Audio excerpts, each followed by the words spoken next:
지난주 우리가 그 제자들 얘기할 때 안드레 얘기했죠. 안드레 얘기할 때 본문이 이 본문이었어요. 거의 물고기 2마리, 떡 5개. 근데 제가 이 본문을 또 선택한 이유는 여기 안드레 말고 또 한 명의 제자가 등장합니다. 누굴까요? 빌립이 등장해요. 오늘은 빌립에 대한 얘기를 하려고 그래요. 사람들이 그 머리 좋고 나쁜 걸 평가할 때 IQ라는 걸 보죠. IQ 검사를 해서 IQ가 몇이냐라고 보고 사람들이 IQ가 높은 사람들을 향하여 뭐 이성적이다, 똑똑하다 이렇게 표현을 하잖아요. IQ, 인텔리전스 쿼션트의 약자인데 IQ 말고 요즘은 성공하려면 IQ만 높아서도 안 된다고 그러죠. 뭐가 높아야 돼요? EQ, MQ, PQ 이런 것도 높아야 된다 그래요. EQ는 우리가 알고 있는 것처럼 또 감성적인 지수, MQ는 도덕적인 지수, PQ는 열정적인 지수 이런 걸 다 포함해야지 성공할 수가 있다. 옛날처럼 머리만 좋아서는 어렵다 이렇게들 얘기하지 않습니까? 제가 목회를 하다 보니까 교회에도요 IQ가 높은 분이 있고 EQ가 높은 분들이 있고 PQ가 높은 분들이 있어요. 교회는 이렇게 다 다양하게 좀 섞여 있거든요. 이걸 어떻게 알 수 있냐면 회의를 해보면 알아요. 회의를 해보면 여기 쭉 앉혀놓고 회의를 해보면 IQ가 높은 분들하고 EQ가 높은 분들의 차이가 좀 나요. 예를 들자면 이런 거예요. 우리는 뭐 건축 얘기는 안 하지만 예전에 그 교회에 있을 때 건축 얘기가 나왔었거든요. 큰 교회 있을 때 건축 얘기가 쭉 나오면 반으로 쫙 갈려져요. 한쪽은 뭐라 하냐면 합시다 이래요. 합시다. 하나님이 함께 할 거예요. 믿음으로 하면 돼요. 이렇게 얘기해요. 반대는 뭐라고 말하냐면 우리 현실을 알아야지. 우리 헌금이 얼마나 들어오는데 그거 한다고 되겠어? 정확하게 얘기해야지. 그냥 한다면 돼? 이렇게 얘기를 해요. 그럼 이 사람들이 믿음도 없다고 막 그래요. 믿음으로 하면 된다고. 가자고 막 이래요. 그럼 목사님들이 이렇게 했다가 중재를 하죠. 조금 더 기도해 봅시다. 이렇게 하죠. 이렇게 싸움이 나면. 제가 그런 경우 많이 봤거든요. 목사님이 EQ가 넘치는 분이 있어. 목사님이 성도들이 앉혀놓고 우리 건축합시다 막 그래요. 그 성도들은 안 될 것 같은데 이런 분도 있고 목사님 따라서 그럽시다 하는 분도 있어. 결국 건축을 해요. 나중에 교회가 부도가 나갔고 교회 팔고 이런 경우 굉장히 많이 봤어요. 여러분 합시다 해서 믿음대로 나간다. 이게 믿음이 좋은 게 아니에요 사실은. 이 사람들이만 EQ가 많은 교회가 많으면 교회가 산으로 가. 교회가 굉장히 어려움을 처하는 걸 많이 봤어요. 그래서 하나님이 IQ가 높은 분들도 많이 놔뒀나 봐. EQ와 IQ가 높은 분들이 있으면 EQ가 막 가려고 하면 IQ 높은 분들이 잡어. 이성적인 분들이. 아니 조금 더 기다려봐. 이거 현실적으로 불가능한 거 아니야? 그러면 조금 더 딜레이가 되는 거예요. 이렇게 되면 교회가 조금 안정적으로 가는 경우가 많다. 우리가 흔히 볼 때 믿고 합시다라는 분들이 믿음이 좋은 줄 아는데 성경을 보면 누가 믿음이 좋다 나쁘다 말하기가 어려운 게 하나님은 그냥 이성적인 분들과 감성적인 부분들을 같이 놔둬요. 그래서 이걸 가지고 믿음이 좋다 나쁘다 보기가 어렵다라는 겁니다. 교회는요. 머리만 차가운 분들만 있으면 교회가 또 안 좋아. 왜냐하면 신앙은 우리가 말로 할 수 없는 부분들이 많거든요. 이해 안 되는 부분이 많아요. 신앙은. 그러니까 이성적인 부분이 많은 분들은 교회가 능력을 행하는 데 제한될 때가 많아요. 그렇다가 EQ가 높아 감성적인 부분이 많으면 또 이게 또 문제가 많은데요. 이단틱하게 가는 경우도 많아 이렇게 되면. 그래서 약간의 우리가 균형을 이루기에 필요하지 않겠느냐. 제가 나온 신학교에 모토가 있어요. 거기는 지성과 영성을 겸비하는 목회자가 되자. 이게 모토예요. 저는 참 좋게 봤거든요. 지성과 영성을 겸비하자. 균형을 이루자는 거죠. 저는 그때부터 그 모토가 참 마음에 들어서 지성과 영성을 겸비하려고 노력하지만 아직은 부족하죠. 이걸 부족하지만 그래도 노력하려고 해요. 한쪽으로 치우쳐 버리는 순간 교회가 좀 불균형을 이룰 때가 많다는 거예요. 오늘 오병이어 사건이 나오는데 등장인물이 3사람이 나와요. 첫 번째 한 아이가 도시락을 바치죠. 두 번째 그 도시락을 누구한테 바쳤다고 그랬어요? 안드레한테 바쳤죠. 안드레가 등장을 합니다. 세 번째 누가 나오냐면 빌립이 나와요. 예수님께서 물어봐요. 빌립아 이 사람들이 먹으려면 어떻게 해야 될까? 그때 빌립이 탁 계산하죠. 200데나리온이나 필요합니다. 라고 이 대답을 합니다. 한 아이와 안드레의 믿음은 제가 지난주에 설명해 드렸는데 여러분 한 아이의 믿음은 뭐냐면 한마디로 말하면 성경이 이렇게 써 있잖아요. 어린아이와 같지 않으면 천국에 들어갈 수 없다 그랬지 않습니까? 아이의 믿음은 어떤 믿음이냐면 순수해요. 그리고 단순해요. 생각이 별로 없어요. 이 아이가 예수님 말씀을 듣는데 자기가 배고픈데 예수님은 얼마나 배고플까라는 생각을 해요. 그래서 내 도시락을 드려야지. 근데 떡이 5개뿐이 없고 물고기가 2개밖에 없어요. 이걸 주님께 드려야 되겠구나라고 생각하는데 민망한 거야, 이 아이가. 직접 드리기가 너무 소박해. 그래서 옆에 보니까 제자가 한 명이 있어요. 그 사람이 안드레야. 그래서 이 안드레한테 제가 도시락이 이렇게 있어요라고 바쳤단 말이에요. 이 아이는 너무 순수한 마음으로, 단순한 마음으로 계산하지 않고 드린 거예요. 자, 예수님께서 말씀하신 건 뭐냐면 이 아이와 같이 단순해야 된다. 믿음이라는 건 순수해야 된다. 계산적이어서는 안 된다. 이 얘기를 하고 있는 거 아닙니까? 자, 어른들은 항상 이게 약점이에요. 뭐냐면 성경에 보면 한 부자 청년이 등장을 해요. 부자 청년이 예수님한테 나와서 저는 다 율법을 지켰습니다. 그럴 때 예수님께서 뭐라고 말해요? 네 재산을 다 팔아서 가난한 사람에게 나눠주고 나를 따르라. 그랬을 때에 이 부자 청년이 고민하며 집으로 돌아갔다 이렇게 써 있어요. 그리고 나온 말이 부자가 천국 가는 것은 바늘길, 낙타가 바늘길을 통과하는 것보다 어렵다. 이 얘기가 나왔어요. 자, 우리가 이 성경에서 오해하는 것 중에 하나가 부자가 천국 가기 어렵구나. 이렇게 받아들이면 안 돼. 부자가 천국 가기 어렵다는 말이 아니에요. 왜냐하면 우리 성도들 보면 부자가 돼야죠. 돈 많으면 좋지 뭘. 던신하고 그러면 좋지. 이게 그렇게 받아들이면 안 돼. 이게 뭐냐면 이 부자는 부자이기 때문에 천국을 못 가는 게 아니라 생각이 많아서 못 가는 거예요. 생각이 많아서. 어린아이는 생각이 없어. 이 부자는 생각이 너무 많아. 뭐냐면 내가 주님을 이걸 다 버리고 따라? 내 노년은 어떻게 하지? 내가 이렇게 버는 거를 다 헌금하고 다 나눠주고 따르라고? 이거 아까워서 어떡하지? 이런 고민이 생각나는 거예요, 자꾸. 생각이 많아지니까 믿음이 점점 줄어드는 거죠. 결국은 주님 못 따라요. 여러분들의 신앙의 가장 위험한 것 중에 하나가 생각이 많아지는 거예요. 기도하면 저도 이제 목사니까 기도를 하지 않습니까? 문제가 많아요. 문제 놓고 기도하잖아요. 기도하기 전에는 생각이 많아요. 이걸 이렇게 해야 되나 저렇게 해야 되나 이렇게 할까 저렇게 할까. 그러다 기도하잖아요. 생각이 없어져. 하나님 말씀에 집중하다 보면 하나님은 2가지 얘기 안 해요. 하나만 얘기하지. 하나님은 하나님만 얘기하니까 나는 그 하나만 듣고 하나만 생각하면 돼.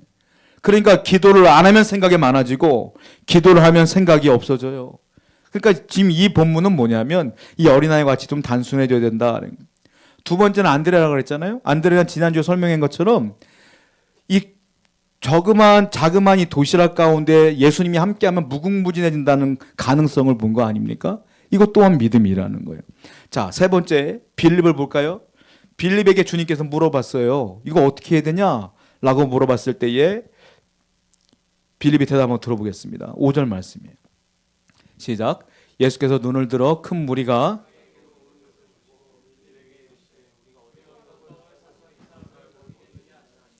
예수님께서요 그 12명의 제자 가운데 굳이 빌립한테 물어봐요. 빌립아 이거 어떻게 하면 좋겠냐? 예수님께서 안 물어봐도 되는데 굳이 물어봐. 이유가 뭘까요? 6절에 나와요. 6절 밀고 보겠습니다. 시작. 빌립이 어떻게 말할 줄을 이미 아시고 빌립을 시험하려고 한 것이다. 이 말은 무슨 말이냐면 빌립은 상당히 이성적인 사람이다. 가슴이 뜨거운 사람이 아니고 머리가 차가운 사람이다. 이걸 주님은 이미 알고 있었다는 거예요. 그리고 이렇게 물어봤을 때 빌립이 어떻게 대답할 것도 알고 있었으나 한 번 더 물어본 거예요. 시험해 본 겁니다. 테스트해 본 거예요. 빌립이 뭐라고 말했습니까? 200데나리온 좀 나올 것 같은데요. 바로 계산 나와.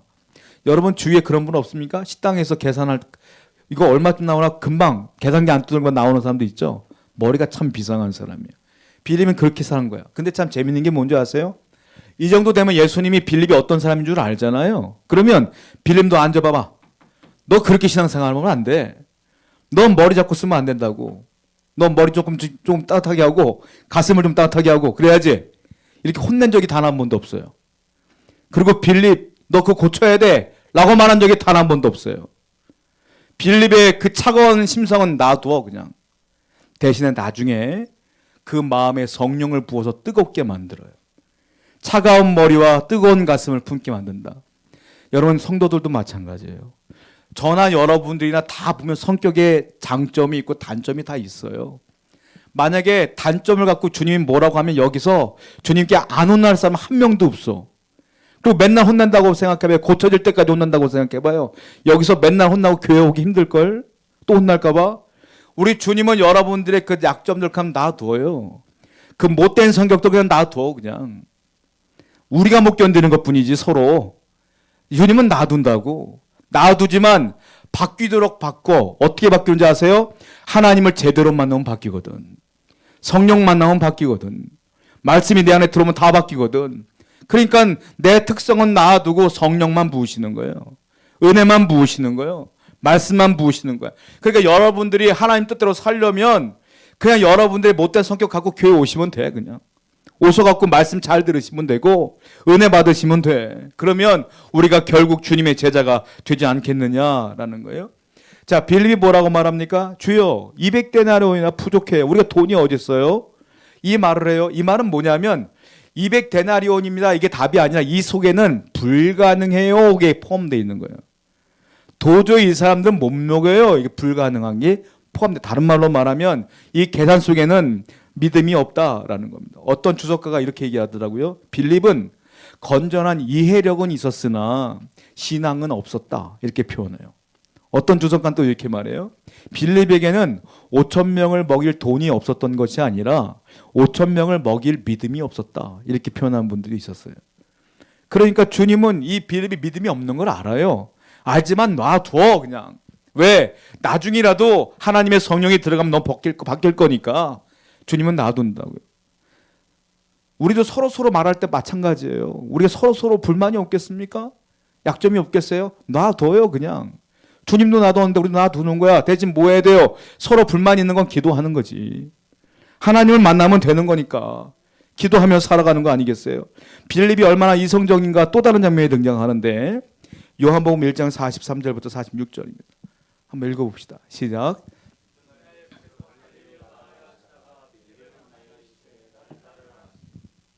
안드레와 베드로와 한 동네 베세다 사람이라. 빌립이 나다나엘을 찾아 이르되 모세가 율법에 기록하였고 여러 선지자 기록한 그 일을 우리가 만났으니 요셉의 아들 나사렛 예수니라.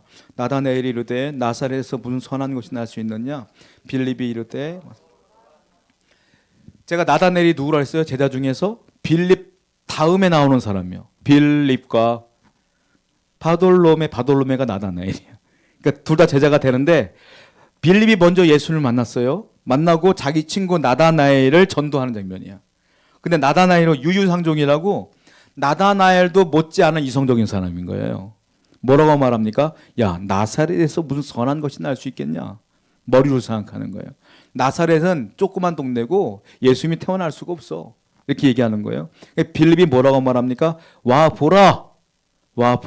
이렇게 말하잖아요. 우리는 성경 볼 때 빌립이 와 보라 했을 때 야 멋있다 이렇게 말하는 경우가 있어요. 멋있는 거 아니에요 사실은. 와 보라 이게 왜 와 보라 그랬냐면은 빌립이 설명하기가 귀찮아서 그래 사실은. 자, 왜 그러냐면 빌립이 이성적인 사람이에요. 그런데 빌립이 어느 날 예수님을 만난 거예요. 만났더니 자기가 이리 계산해보고 저리 계산해보고 이렇게 보고 저렇게 봐도 메시아인 게 확실해. 그래서 빌립이 확신을 가진 거예요. 메시아다. 그리고 이렇게 말하죠. 45절 보니까 우리가 그 일을 만났다 이렇게 말해요. 내가 만났다 이 말이에요. 내가 찾았다. 이게 이성적인 사람의 특징이야. 교만한 거예요. 뭐냐면 내가 이리 보고 저리 보고 이렇게 보고 저렇게 보니까 저 사람이 메시아인 것 같아서 내가 믿기로 했어. 이 말이거든요. 이게 내가 만났다는 거예요.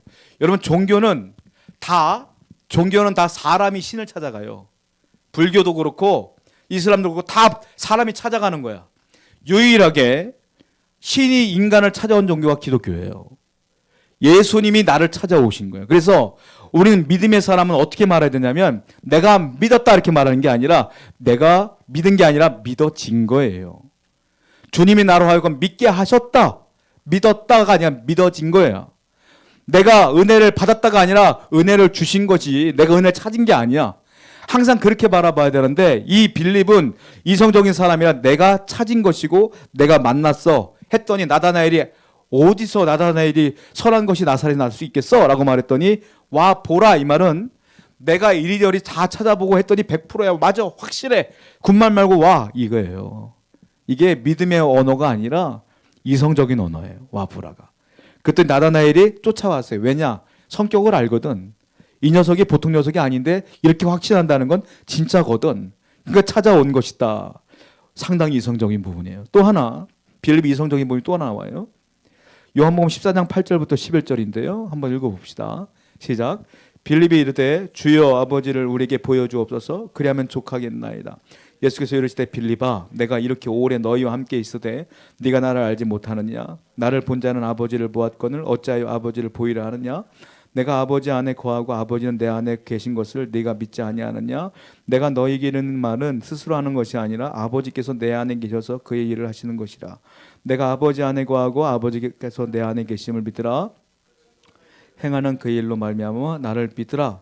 이게 무슨 장면이냐면 도마가 예수님께서 제자들 앞에서 내가 이제 십자가에 달려 죽을 것이다라는 얘기를 했어요. 그러니까 도마가 뭐라고 말하냐면 주님이 어디로 가시는 제가 알아야 쫓아갈 거 아니에요. 어디로 가시는데요. 도마다운 질문을 했어요. 그때 주님께서 대답을 하시죠. 유명한 말씀하셨어요. 내가 곧 길이요 진리요 생명이니 나를 말만지 않고는 아버지께로 올 자가 없느니라. 그때 그 말씀을 하신 거예요. 그 말씀을 듣고 빌립이 한술 더 떠서 물어보는 거예요. 빌립이 그러면 아버지를 좀 보여주세요. 그럼 내가 잘 믿을게요. 이렇게 말한 거예요. 그때 예수님께서 빌립아 내가 이렇게 너와 함께 하고 있는데 나를 본 자는 아버지를 본 것이지 뭘 또 보여달라고 하느냐라고 빌립에게 또 얘기하는 거예요. 여러분 우리가 지금 계속 말하고 있는 빌립은 예수님의 제자예요. 여러분들이 오해하는 빌립이 하나 더 있어요. 누구냐면은 에티오피아 내시에게 이사야 말씀을 가르쳐준 빌립이 있죠. 성령밖에 안 쓰는 분. 그분은 제자 빌립이 아니라 초대교회 7 집사 중에 하나인 빌립이에요. 요 빌립은 예수님의 제자를 말하는 거예요. 완전히 이성적인 부분이라는 거죠. 그런데 이 빌립이 변화되어져 성경은 여기서 끝나. 빌립의 인생은 더 이상 나오질 않아요. 근데 교회사에 보면 빌립이 순교해요.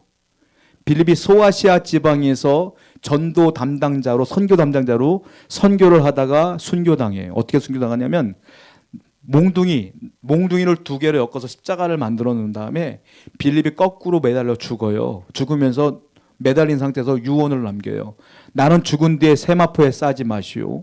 나를 갈대로 싸시오. 이렇게 얘기해요. 왜냐하면 예수님을 세마포로 쌌기 때문에 나는 예수님 같은 분이 아니기 때문에 갈대로 싸서 나를 그냥 장사 지내라 이렇게 얘기하고 돌아가셨단 말이에요. 아니 이렇게 이성적인 빌립이 순교할 때까지 예수님을 증거하다가 죽었단 말이에요. 우리가 지금 성경에 나오는 빌립만 보면 이 사람이 믿음이 없어 보이거든요. 근데 이 사람이 순교까지 당했어. 왜냐하면 초대교회 시절 때 오순절날 성령 강림할 때 빌립이 성령을 경험해요. 그리고 하나님의 은혜를 경험해요. 그리고 완전히 변했어요. 이성은 살아있고 감성이 변했어요. 그리고 주님을 위해 살다가 돌아가신 걸 보게 돼요. 가슴이 뜨거워진 거예요. 성도 여러분 마찬가지예요. 우리가 신앙생활하는데 중요한 게 있어요. 우리가 매 순간순간마다 말씀을 만나는 겁니다. 매 순간순간마다 은혜를 받는 거예요. 여러분들이 일주일에 한번 교회 와서 은혜를 받으셔야 돼요. 그래야 내가 일주일을 살아갈 힘이 생겨. 안 그러면 내가 하나님의 은혜 가운데 살지 못해요. 그래서 우리는 항상 2025년도는 각오를 하셔야 돼요. 주여 내가 매 예배 때마다 내가 기도할 때마다 은혜를 받아야 되겠사오니 은혜를 부어주시고 내 삶이 바뀔 수 있도록 인도해 주옵소서. 그리하면 우리 또한 제자의 삶을 살 수가 있습니다. 기도하겠습니다.